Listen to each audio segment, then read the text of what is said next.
What's up, everyone? Today we are going to be talking about Xbox games coming to the PlayStation 5. Because we now know with 100% certainty that some Xbox games are coming to PlayStation.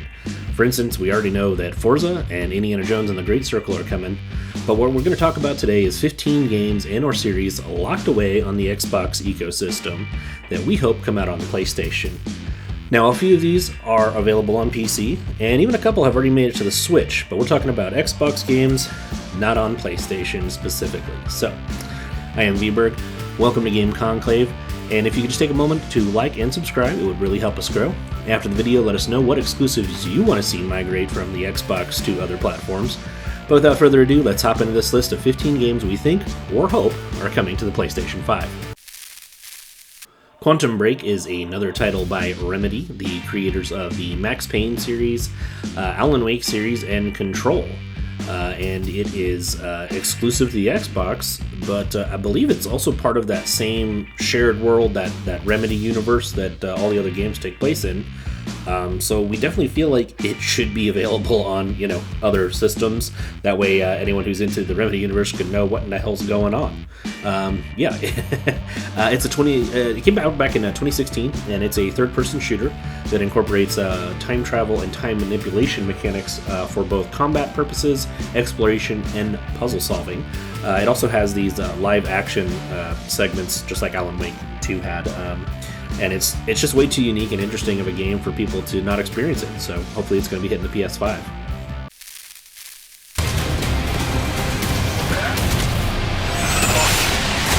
Okay, I know in the intro and in the thumbnail and the title and all that stuff, we said we were going to cover 15 games.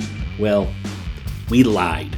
We're going to cover a lot more than 15 games. Okay, it's like 60 games. And that's because we're covering some whole series and some collections. And we're going to talk about an awesome collection, and that is the Rare Replay Collection. For the 30th anniversary of the developer Rare's history as a studio, they released on the Xbox One an exclusive Rare Replay Collection. It has 30 different games created by the studio, including just pivotal platformers and shooters and all kinds of great stuff, beat-em-ups. This had Banjo Kazooie, Banjo Tooie, which is pretty good despite what some people say. We thought so. It's got Perfect Dark, Goldeneye 007, Conker's Bad Fur Day, Battletoads, Viva Pinata, Cameo Elements of Power. There's just so much great stuff packed into this collection. Some of them even have updated controls and visual tweaks and behind the scenes making of for some of their legendary games. So whether it's for nostalgia purposes or just to experience some great classic games from a legendary studio, we really feel that the Rare Replay Collection should end up on more platforms, especially the PS5.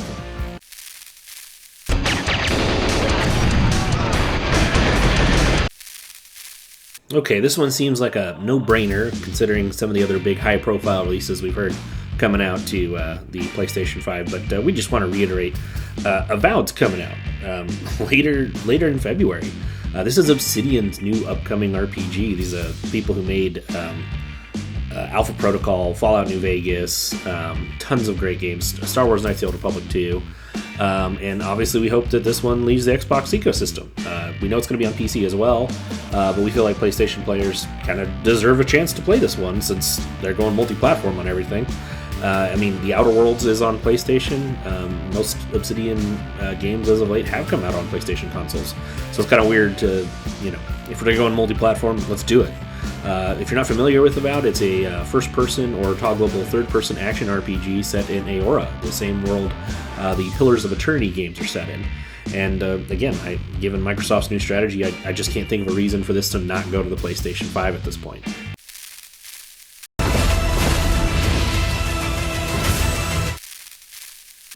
Alright, now we've got Infinite Undiscovery.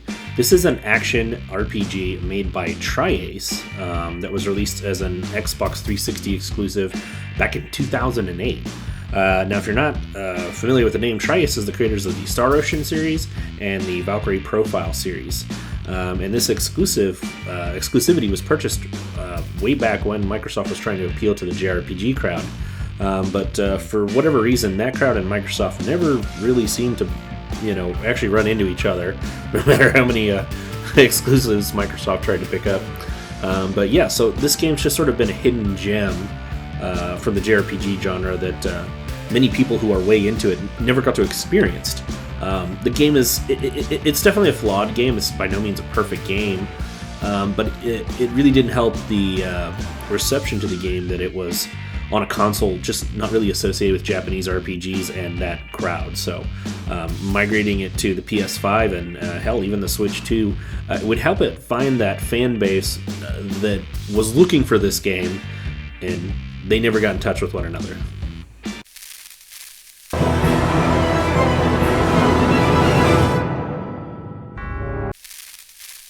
The two Ori games, Ori and the Blind Forest from 2015 and Ori the Will of the Wisps from 2020, are phenomenal action-adventure platformers made by Moon Studios. You play as Ori, a guardian spirit on a journey to restore the forest from decay. And the aesthetics are just beautiful. These are honestly some of the best Metroidvanias out there. They have now they've both made the migration to the Switch already, but PlayStation players have been left behind and should really get an opportunity to play through these two games with just enchanting music and visuals. They're both pretty much classics in the genre at this point, which is crazy because they're not even all that old. But these are the kinds of games people talk about when they talk about games as art, and we hope more people get to experience them.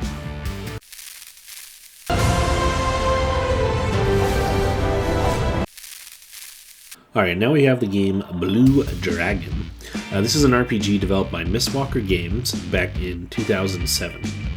It was written by Hironobu Sakaguchi, the grandfather of the Final Fantasy series, and the soundtrack was composed by Nobuo Uematsu, also best known as the main composer for the first 10 Final Fantasy games.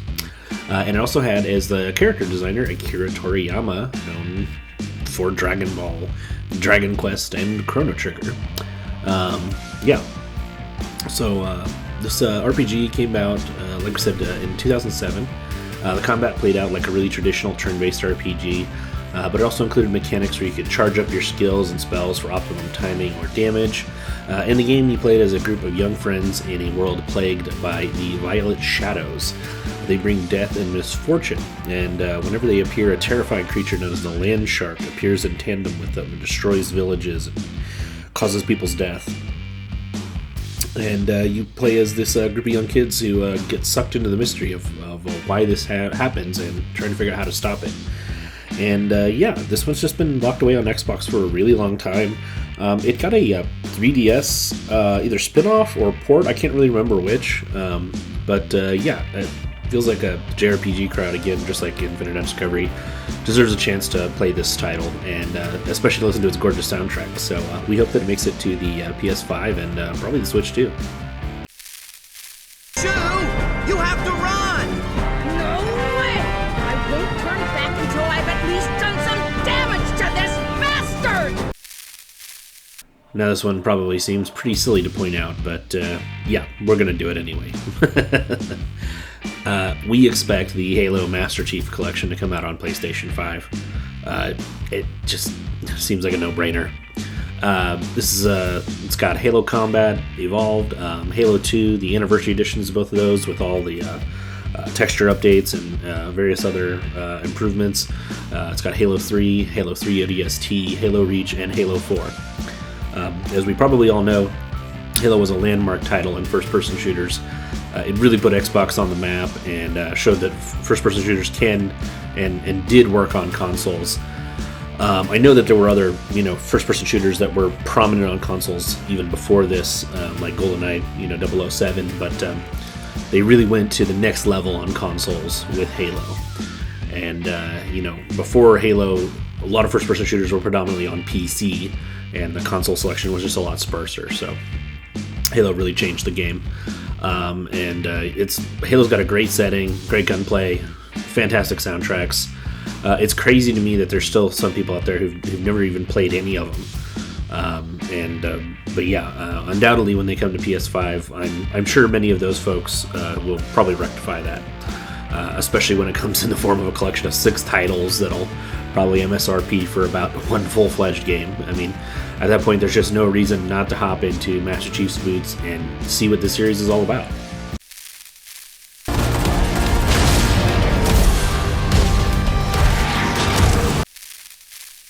We also want to see Starfield on PS5. This is Bethesda's Skyrim in space, according to Todd Howard. We know it actually came out to pretty good reviews, but the audience reception was a little bit more middling. But we think underneath some of the bad aspects, there's still a good core game there. Starfield is from Bethesda. If you're not familiar with them somehow. This is the people who created the Elder Scrolls 5 Skyrims and the rest of the Elder Scrolls series, the Fallout 3 and Fallout 4. It's an action RPG in space. We do feel they went a little too heavy on the procedural generation, making some of the exploration feel flat and unrewarding. And I understand why they did that. Space is vast, and I get that they wanted to create that sense of kind of isolation and emptiness that one would encounter if they were exploring the real universe. But I just personally think that in terms of a game like this, the handcrafted approach, with maybe even a lot less planets and possibilities to explore, really would have been a better bet for me and probably for a lot of other people. But hey, it is what it is. There's still some great fun to be had with designing and building your ship. And the soundtrack is excellent. It's composed by Einan Zur, and it makes me feel bad because whenever I play Fallout 3 and Fallout 4, I always turn his soundtrack off. He apparently makes really good ones. I just can't stop myself in Fallout. With the radio and the ambient sounds, that's all I ever needed in Fallout. So, sorry, Einan, but great work here in Starfield. We hope to see it also on PS5. Grab jump is ready. I love this part. Now, the Xbox also has several playable titles in the Age of Empires series that have been ported to consoles with updated controls. They've got Age of Empires 2, Age of Empires 4, and the Age of Empires, or Age of Mythology spin-off. And those should definitely come out on the PlayStation 5, probably the Nintendo Switch too.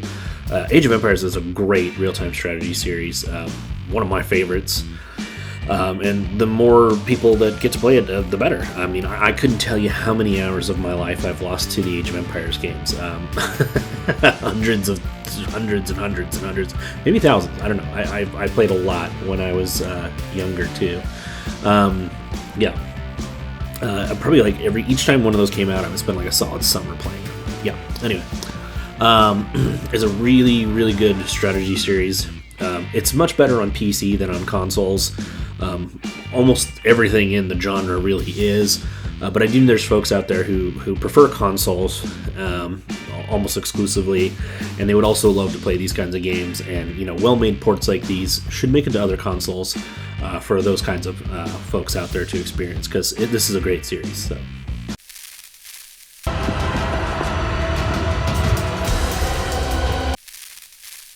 Okay, this one's probably a bit of a stretch, but we'd also love to see the 2004 Sid Meier's Pirates, which is an Xbox original exclusive, but it's still playable on the Series S and X and Xbox One. You can purchase it on the store right now. We would love to see it make it out of this ecosystem and onto the PlayStation 5, Nintendo Switch. Just put it on everything. Okay. Sid Meier's Pirates is a series made by Firaxis, the people behind XCOM, Civilization series, Marvel's Midnight Suns, and this is a pirate simulation game that they made, where you play as a young pirate. You go out and you attack ships, raid towns. You pick a starting nation that determines your relationships with the various factions, and it's. You interact with governors, you can marry their daughters and bribe them. You can engage in duels with pirate captains, strategic naval battles. It's a great game.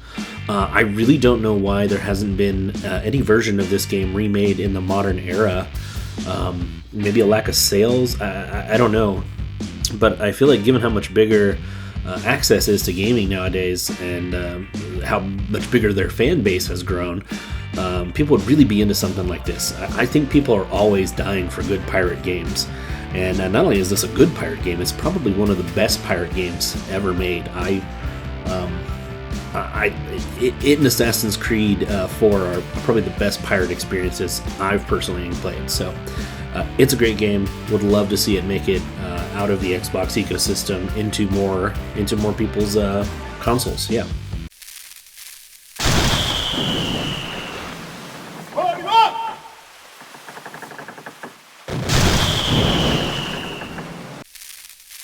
This one also seems pretty obvious, but felt like it was worth mentioning too.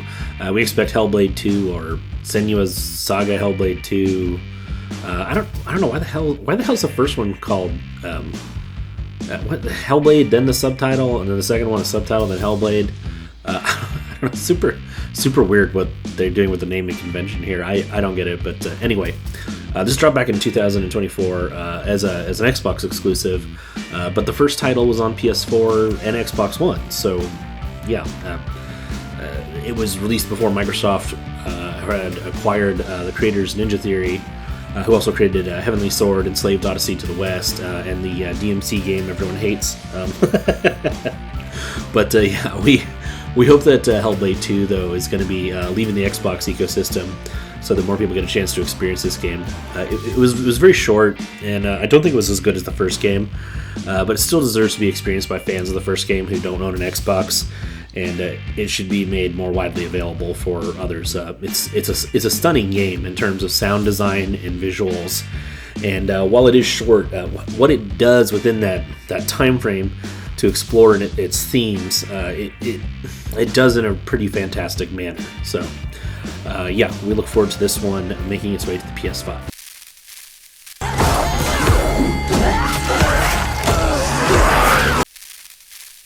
Okay, so this one is another one that's actually really several things. We want to see the Fable series. Okay, we want to see it jump to PlayStation and Nintendo. We think the Fable series around here is fantastic. We love the whimsical, silly British humor in this great action RPG. It should really be played by more people. Don't bring the Kinect one over. No one wants that game. No one.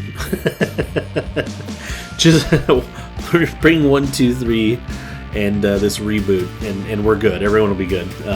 Yeah.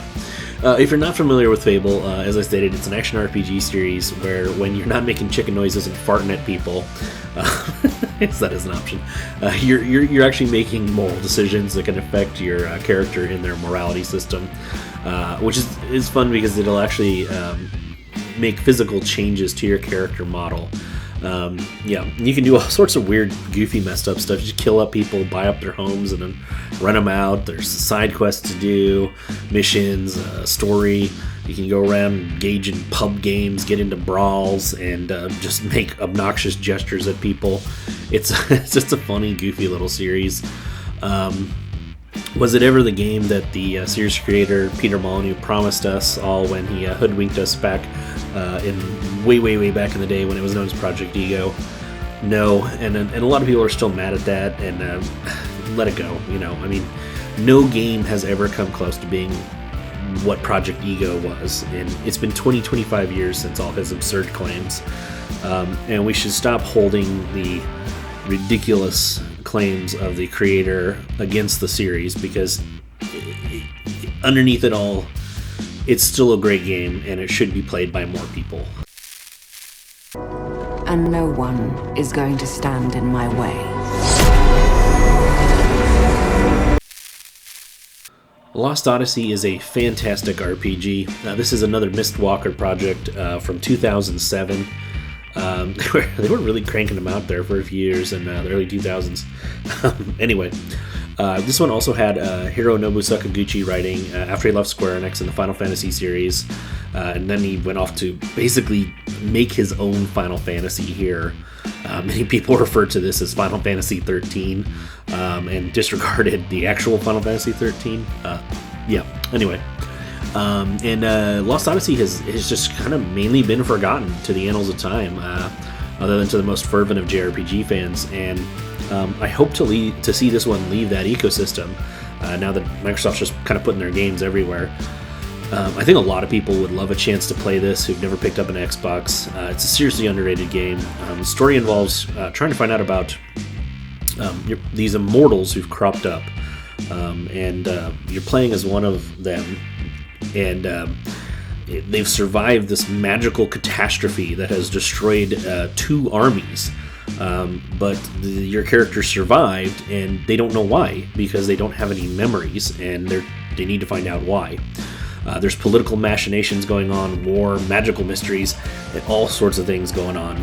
But I don't want to get into the story too much.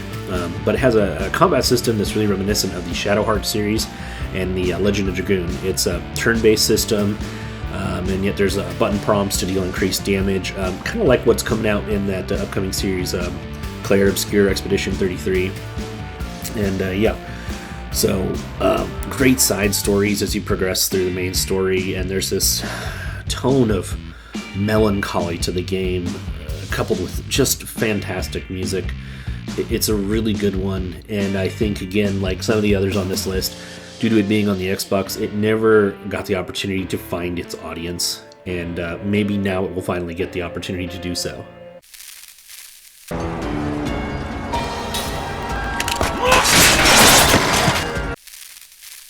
And yeah, this one also seems like a bit of a no-brainer, but Gears of War. We totally expect the Gears of War series to be hitting the PlayStation 5. There's 6 of them, 7 of them, 6 of them? Yeah. There's Gears of War 1, Gears of War 2, Gears of War 3, Gears of War 4, Gears of War 5, Gears of War Judgment, and then Gears Tactics 7. Yeah, 7. So anyway, there's a crap ton of Gears games. These are awesome games. 1, 2, 3, 4, 5, and Judgment are all third-person cover-based shooters, and then Tactics is a great turn-based tactics game. And if you've never played any of the Gears of War games, and you're excited about Xbox games potentially coming to PlayStation, definitely check this one out. This game even impacted Uncharted.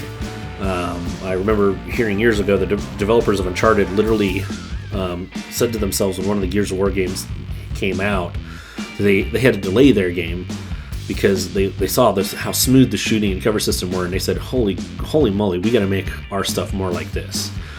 These are great cover-based shooters, really high quality games, really fun, interesting setting. They take place in this war-torn world where humanity is, defending itself from this underground threat known as the Locust, and they seem hell-bent on genociding humanity, and you don't even know why.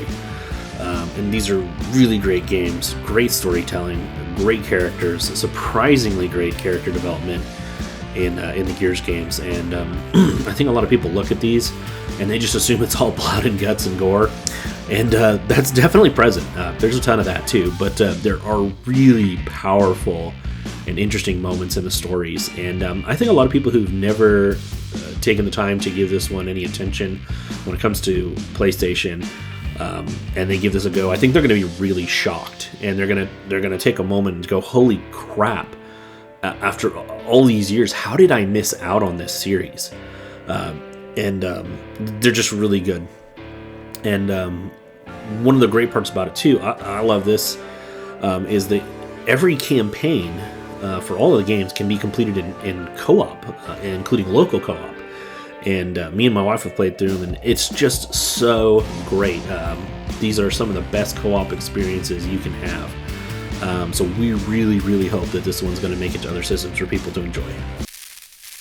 Yo, the cold train don't go woo-woo. It's woo! All right. And this one is extremely unlikely, but I found a way to talk about Jade Empire that was topically relevant. And I love Jade Empire, so boom! I love myself for that. Alright, now, if you're not familiar with Jade Empire, it is the long-lost bastard child of BioWare RPGs. The little RPG that never could. This came out at the end of the Xbox Originals life cycle in 2005, about mid-2005, just as the hype train for the Xbox 360 was reaching, a fever pitch. The 360 came out just 4 or 5 months after this game launched, and then it was just completely forgotten. It sold a measly 500,000 units compared to many BioWare games of that time period. That's pretty sad. It is a great martial arts action RPG, though, set in a fantastical ancient Chinese mythical setting where the spirits of the dead are no longer moving on. They simply just linger around until they grow violent and attack everyday people. And you get caught up in the mysteries of how the world has ended up like this after your master is abducted by the Empire. There's tons of great characters, really fantastic writing in this one. Every character that joins you is just so memorable, and there's great twists and turns of the story. It's got a really interesting alignment system based on like philosophical ideals, where you align yourself with the concept of the open palm or the closed fist, which has to deal with how you resolve things through either disregard or violence, or a calm and controlling, you know. And it's really good. It's not quite as black and white in this game as it was in like Knights of the Old Republic, but there's dozens of martial arts systems, martial arts, magic, weapon, and transformation styles to choose from, as well as the ability to synergize your combo swapping. One of your skills can set up a combo, and then the other one can finish it in what is called a harmonic combo. And whenever these are used to kill enemies, you'll get special extra effects to like restore health, or your focus, or your ki. But yeah, it's a really great game. It even has this goofy little shoot 'em up mini game between major areas. So yeah, I hope Jade Empire comes to the PlayStation 5. It probably won't, but I found a way to talk about it that was, again, topically relevant. And honestly, I would just die a happy man if this game was made playable for more people. I think it's a really great game, one of my favorites of all time, and it's so underappreciated. And I know it's on PC, but can be a pain in the butt to run on modern systems. And so Xbox has a perfectly valid working version with even some graphical tweaks and updates. And it would be really nice to see that other people get an opportunity to enjoy it, especially since BioWare themselves are on pretty tough times. It'd be an opportunity for people to kind of see them at their heyday again. So, yeah.